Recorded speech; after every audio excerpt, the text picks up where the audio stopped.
Sabiduría, capítulo 18.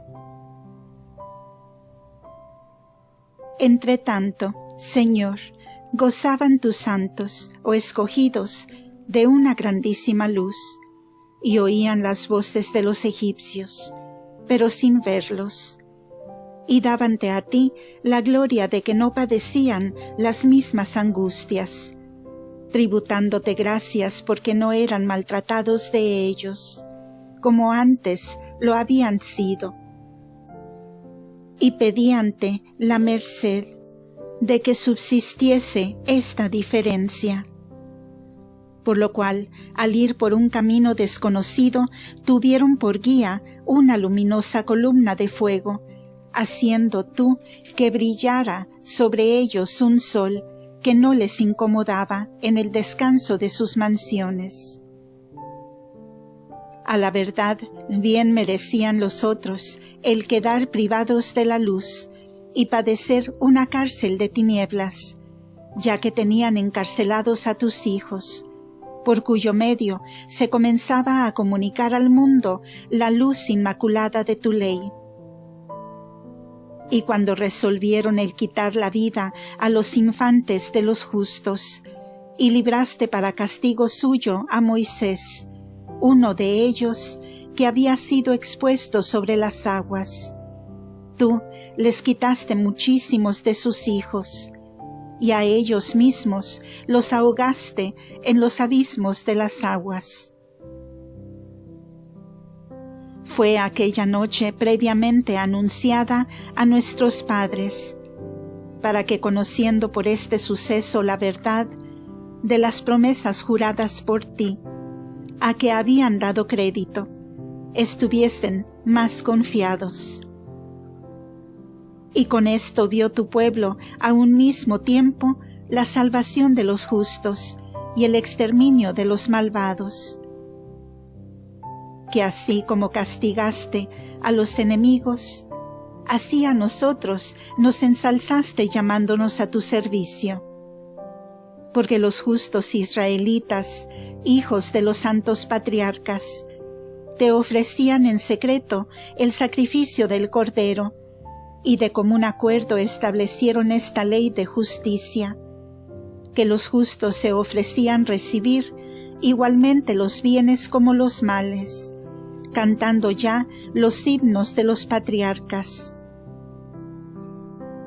Mientras tanto, resonaban los desentonados gritos de los enemigos, y oíase el llanto de los que se lamentaban por la muerte de los niños, estando afligidos con la misma pena el esclavo y el amo, y padeciendo el mismo castigo el hombre plebeyo que el rey. Todos, pues, igualmente tenían el dolor de ver innumerables muertos, que habían perecido con el mismo género de muerte. Ni ya bastaban los vivos para enterrarlos, pues en un momento fue extirpada la más noble porción de su prole. Entonces los que antes a ninguna cosa creían, por engaño de los hechiceros, luego que acaeció el exterminio de los primogénitos, reconocieron que aquel era el pueblo de Dios. Y cuando un tranquilo silencio ocupaba todas las cosas y la noche, siguiendo su curso, se hallaba en la mitad del camino, tu omnipotente palabra, oh Señor, desde el cielo, desde tu real solio, cual terrible campeón, saltó de repente en medio de la tierra condenada al exterminio, y con una aguda espada que traía tu irresistible decreto, a su llegada derramó por todas partes la muerte, y estando sobre la tierra alcanzaba hasta el cielo. Entonces visiones de sueños funestos los llenaron de turbación, y sobrecogieron los imprevistos temores. Y arrojados, medio muertos, unos en una parte, otros en otra, mostraban la causa de su muerte. porque los mismos fantasmas que los habían turbado los habían antes advertido de esto, a fin de que no muriesen sin saber la causa del castigo que padecían.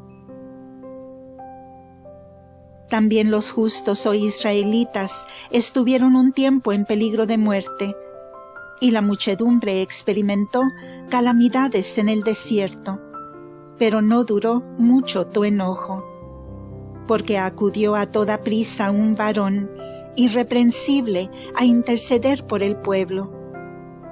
Embrazó a Aarón el escudo de su sagrado ministerio, la oración, y presentando con el incienso la súplica, contrastó a la ira y puso fin al azote, mostrando ser siervo tuyo. Calmó luego el desorden, y no con las fuerzas del cuerpo, ni con el poder de las armas, sino con la sola palabra desarmó al ángel exterminador que lo afligía, haciendo presente a Dios los juramentos y alianza hecha con los patriarcas. Porque cuando ya los israelitas caían muertos a montones, unos sobre otros, se puso Aarón de por medio y cortó la cólera, y le impidió el pasar hacia los vivos. Por cuanto en la vestidura talar que llevaba estaba simbolizado todo el mundo, como también los gloriosos nombres de los patriarcas estaban esculpidos en los 4 órdenes de piedras, y grabado en la tiara de su cabeza tu grande e inefable nombre. A estas cosas, pues, cedió el exterminador y respetólas, pues bastaba ya esta sola muestra del enojo de Dios. Sabiduría, capítulo 19. Mas sobre los impíos egipcios descargó la ira sin misericordia hasta el fin, como que el Señor estaba previendo lo que les había de acontecer. Porque después de haber ellos permitido a los hebreos que se marchasen, y aun habiéndoles dado mucha prisa para que saliesen, arrepentidos luego les iban al alcance. De modo que estando todavía cubiertos de luto, derramando lágrimas sobre los sepulcros de los muertos, tomaron otra resolución, propia de su locura, y pusiéronse a perseguir como a fugitivos a los mismos que habían hecho marchar a fuerza de ruegos. A este fin, oh fatal paradero, los conducía una bien merecida necesidad, y llegaron a perder la memoria de las cosas que les habían acaecido, para que el inminente castigo pusiese el colmo al resto de sus tormentos, y así tu pueblo pasase milagrosamente el mar, en el cual hallasen ellos un nuevo género de muerte.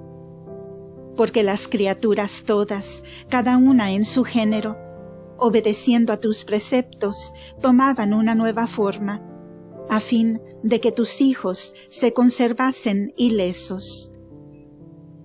Así es que una nube hacía sombra a su campamento, y donde antes había agua, apareció tierra enjuta, y un camino sin tropiezo en medio del mar rojo, y en el profundo abismo una verde pradería, por la cual atravesó todo el pueblo de Israel, protegido de tu poderosa mano, viendo tus maravillas y portentos.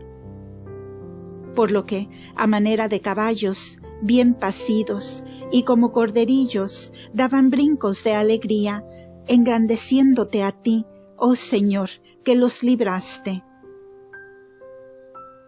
Pues se acordaban todavía de aquellas cosas que habían sucedido allá donde moraron como forasteros, cuando en vez de crías de animales produjo la tierra moscas, y en lugar de peces echó fuera el río muchedumbre de ranas.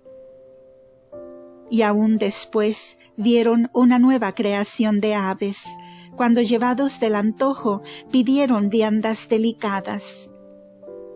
Porque para contentar su apetito vinieron volando del mar grandes codornices. Pero sobre los egipcios pecadores habían llovido venganzas, precediendo los mismos fenómenos que antes, esto es, tempestades de rayos, pues justamente eran castigados a medida de sus maldades. Puesto que su inhospitalidad fue mucho más inhumana que la de los de Sodoma, porque si éstos no acogieron a unos forasteros desconocidos, los egipcios, a huéspedes sus bienhechores, los reducían a la esclavitud. Ni es de considerar solamente esto, sino que hay otra diferencia en aquellos de Sodoma, y es que ya hospedaban de mala gana a unos extraños. Mas éstos afligían con cruelísimos trabajos a los mismos que habían acogido con alegría y que vivían bajo de las mismas leyes. Por lo que fueron castigados con la ceguera, al modo que lo fueron aquellos otros delante de la puerta del justo Lot, cuando envueltos en repentinas tinieblas, andaban buscando cada uno la puerta de su casa. Porque cuando los elementos cambian entre sí sus propias funciones, o se trastornan, sucede lo que en un salterio que varía sus conciertos, bien que cada cuerda retenga el propio sonido, como se puede conocer evidentemente por la misma experiencia. A este modo, las criaturas terrestres se hacían acuátiles, y las que nadaban se pasaban a la tierra. El fuego, excediendo su condición, conservaba su actividad en medio del agua, y el agua se olvidaba de su natural virtud de apagar. Al contrario, las llamas no dañaban a los cuerpos de los animales, de suyo combustibles, que andaban dentro de ellas, ni derretían el maná, aquel delicioso manjar que se deshacía tan fácilmente como la escarcha. Así que, oh Señor, en todo y por todo engrandeciste a tu pueblo y lo honraste, y no te desdeñaste de asistirle en todo tiempo y en todo lugar. Deo gracias.